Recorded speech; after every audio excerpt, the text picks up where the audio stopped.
আমাদের দেশের জাতীয় সঙ্গীত পরিবর্তন করার জন্য অনেকেই বলাবলি করছেন, এটা পরিবর্তন করা উচিত কিনা, ইসলামের আলোকে জানতে চাই। জাতীয় সঙ্গীত পরিবর্তন করার দাবি এবারই শুধু উঠছে তা নয়, এর আগেও বারবার উঠেছে, আপনারা জানেন।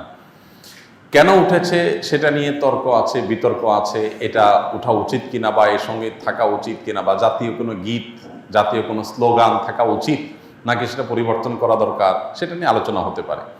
আমি সে আলোচনায় যাব, তার আগে একটু প্রাসঙ্গিক অন্য একটা বিষয় বলি। সেটা হলো যে দেশপ্রেমের নামে, দেশত্ববোধকতার নামে, দেশত্ববোধক কাজের নামে আপনি কোনো গীত, মিউজিক সংযুক্ত করে, বাদ্যযন্ত্র সংযোগে আপনি যদি কাউকে শুনতে বাধ্য করান, তাহলে সেটা তার স্বাধীনতার খর্ব করার শামিল, বিশেষ করে মুসলমানদের ক্ষেত্রে। কারণ ইসলাম যেহেতু বাদ্যযন্ত্র যোগে কোনো গান বাদ্যকে অ্যালাউ করে না, কোনো গানকে অ্যালাউ করে না, বিধায় আপনি দেশাত্মবোধক গানের নামে, দেশপ্রেমের নামে আপনি আমাকে যদি এটা চাপিয়ে দেন, তাহলে এটা হবে আমার অধিকার লঙ্ঘন করা, আমার অধিকার খর্ব করা। সোজা কথা, দেশের সংখ্যাগরিষ্ঠ মানুষ যেটাকে হারাম মনে করে, সেই কাজ আপনি দেশের মানুষের উপরে চাপিয়ে দিতে পারেন না।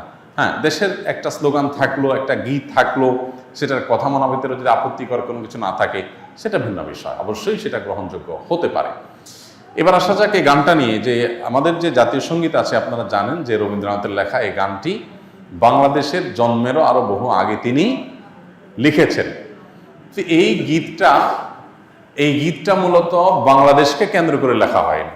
বাংলাদেশকে কেন্দ্র করে যেটা লেখা হয়নি, সেটা কেন বাংলাদেশের জাতীয় সঙ্গীত হতে যাবে, এটা একটি বিষয়। আরেকটা বিষয় হলো, যেই গীতের মধ্যে কোথাও বাংলাদেশ শব্দটাই নেই, সে গীত কিভাবে এদেশের জাতীয় সঙ্গীত হতে পারে? বিধায় আমি তো মনে করি যে এই দাবিটা অযৌক্তিক না, যে আমাদের জাতীয় সঙ্গীত পরিবর্তন করা এটা সময়ের সবচেয়ে গুরুত্বপূর্ণ দাবিগুলোর মধ্যে থেকে একটি। আরেকটা এখানে বিষয় হলো যে আপনারা জানেন যে হিন্দু ধর্মাবলম্বীরা তারা পূজনীয় বা দেবতা তুল্য এরকম কিছু মানুষ বা কোনো ব্যক্তি বা বস্তু থাকে, তাদেরকে তাদের দৃষ্টিতে তারা সেগুলোকে মা বলে সম্বোধন করে। ইসলাম আমাদেরকে এরকম কোনো ধারণা দেয় না। মাতৃভূমির প্রতি ভালোবাসা এটা একটা স্বকীয় বিষয়, এটার জন্য মুসলমান হওয়া প্রয়োজন নাই, এটার জন্য মানুষ হওয়া যথেষ্ট। শুধু মানুষ কেন, অন্যান্য প্রাণীর মধ্যেও কি আছে, নিজের ভূমির প্রতি নিজের টান আছে। একটা কুকুর, একটা বিড়াল, একটা প্রাণীও দেখবেন যে সে যে ভূমিতে থাকে, বসবাস করে, বা যে ভূমিতে তার জন্ম বেড়ে ওঠা, সেটার প্রতি তার সহজাত একটা টান আছে। সেখানে মানুষের মধ্যে তো অবশ্যই আছে। আমাদের প্রিয় নবী সাল্লাল্লাহু আলাইহি সাল্লাম মক্কা থেকে যখন হিজরত করে মদিনায় আসছেন, তাকে যখন কেবলা পরিবর্তন নির্দেশ করা হলো, তিনি যখন ফিলিস্তিনের দিকে নামাজ আদায় করছিলেন, তিনি বারবার করে মক্কার দিকে যেন কেবলা করে নামাজ পড়তে পারেন, নিজের মাতৃভূমির দিকে ফিরে যেন তারা সালাত আদায় করতে পারেন, সেজন্য আল্লাহর কাছে বারবার করে বিভিন্নভাবে আর্গুমেন্ট পেশ করছিলেন। আল্লাহ তাআলা কোরআনে সেটা উল্লেখ করেছেন, ফালানুওয়াল্লিয়ান্নাকা কিবলাতান তারদাহা, হে রাসূল, অচিরেই আপনাকে আপনার মনের মতো আপনি যে কেবলার প্রত্যাশা করছেন সেদিকে ফিরে সালাত আদায় করার নির্দেশ দান করবে। এখান থেকে বোঝা যায় মাতৃভূমির প্রতি সহজাত টান থাকা এটা একেবারে প্রাকৃতিক একটি বিষয়। বিধায় এটার জন্য কোনো জাল হাদিস বানানোর কোনো প্রয়োজন নাই, যে হব্বুল্লাতন মিনাল ঈমান, দেশপ্রেমের অঙ্গ, এরকম কোনো হাদিস নবী সাল্লাল্লাহু আলাইহি ওয়াসাল্লাম বলেন নাই। নবী সাল্লাল্লাহু আলাইহি ওয়াসাল্লাম নিজেই নিজের মাতৃভূমিতে তার ভালোবাসা ছিল। সো একজন মানুষ হিসেবে আমাদের মধ্যে সেটা থাকবে, দায়িত্বশীলতা থাকবে, সেটাই স্বাভাবিক। আলাদা করে জাল হাদিস বানানোর প্রয়োজন নাই। যাই হোক, তো মাতৃভূমির প্রতি টান এক জিনিস, আর সেটাকে পূজা করা আরেক জিনিস। ইসলাম আমাকে এটাকে পূজনীয় করতে বলে নাই। বিধায় সংখ্যাগরিষ্ঠ মানুষের বিশ্বাসের সাথে যেমন যায় না, এই গীত বাংলাদেশকে কেন্দ্র করে লেখা হয় নাই, এটা বাংলাকে কেন্দ্র করে লেখা হচ্ছে, যেটা পশ্চিমবঙ্গ পূর্ববঙ্গ মিলায়। অতএব এই জ্ঞান মূলত এই দেশের জন্য না, যার কারণে এই গীত বা স্লোগান বাংলাদেশের এটা পরিবর্তন হওয়াটাই হলো যৌক্তিক।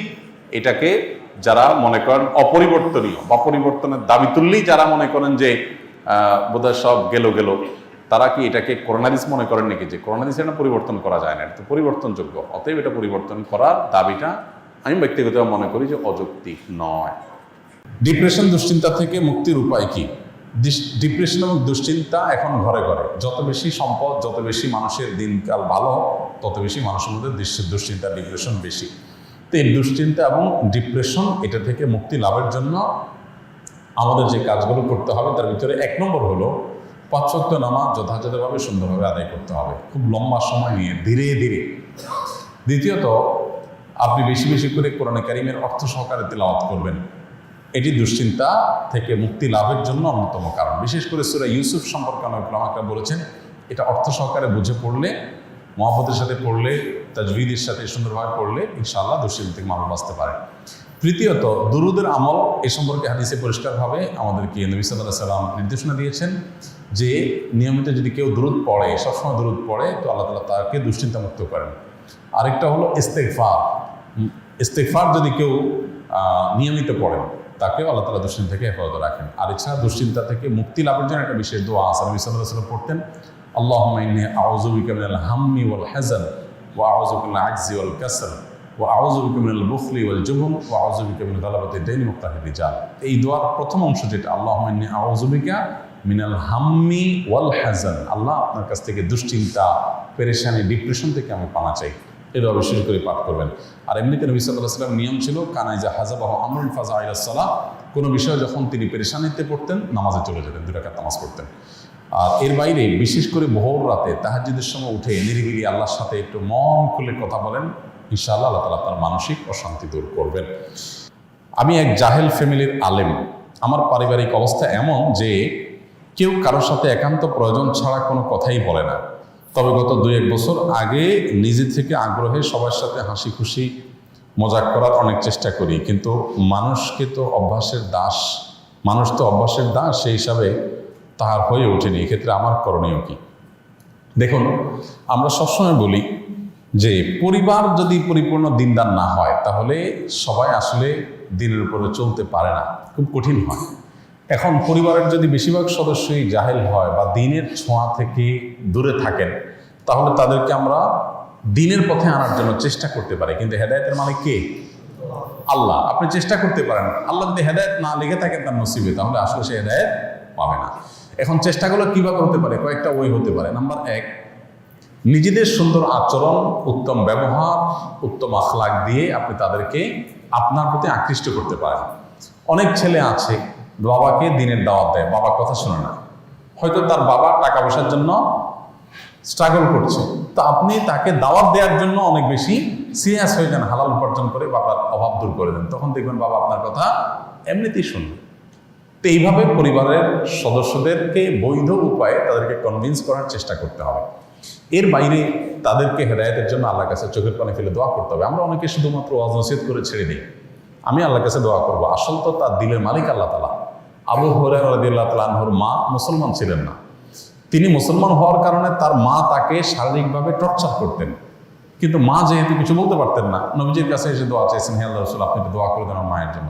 আল্লাহ তাআলা দোয়া করেছেন, আল্লাহ আবু হুরায়রার মাকে আপনি হেদায়েত দান করেন। তিনি পরে যায় দেখেন তার মা ঈমান আনার জন্য প্রস্তুত হয়ে বসে আছেন। তো এই জন্য হেদায়েতের জন্য পরিবারের সদস্যদের নামে খুব সিরিয়াসনেসের সাথে, খুব আন্তরিকতার সাথে, খুব কায়মন বাক্যে আল্লাহর কাছে চোখের পানি ফেলে দোয়া করতে থাকেন, তাদের নাম ধরে ধরে। আর এদিকে নিজের চেষ্টা অব্যাহত রাখেন। এরপর যদি হেদায়েত তারা না পায়, আল্লাহর পরে ন্যস্ত করে দেন, আপনার কোনো দায়িত্ব থাকলো না।